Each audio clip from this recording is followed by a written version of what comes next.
Abordons maintenant une autre étape de la démarche de soins qui est la planification des soins. Tout d'abord, la définition. Planification est un outil de travail qui permet de regrouper, d'ordonner et répartir l'ensemble des soins destinés à la personne. Elle facilite la répartition de l'activité.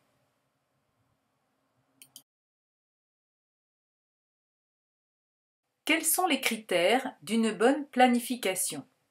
Elle doit être claire, complète, précise, lisible par tous. Elle doit être réajustée en fonction des événements et conforme à la loi, c'est-à-dire que l'on doit respecter le secret professionnel.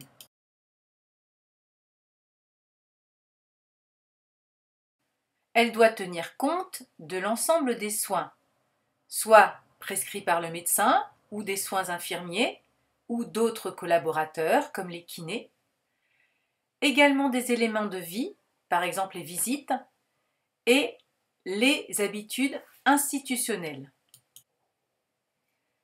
Quel est l'intérêt de la planification?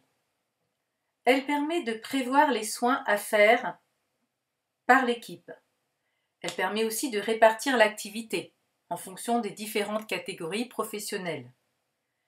Elle permet d'assurer la continuité des soins, une meilleure gestion du temps, des transmissions surtout ciblées, et elle permet d'évaluer et de réajuster.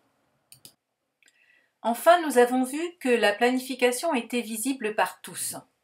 Donc, ne doit pas apparaître le diagnostic médical, la raison de l'hospitalisation et le nom du patient, afin que, si une famille est axée à cette planification, elle ne puisse pas déterminer qui est concerné.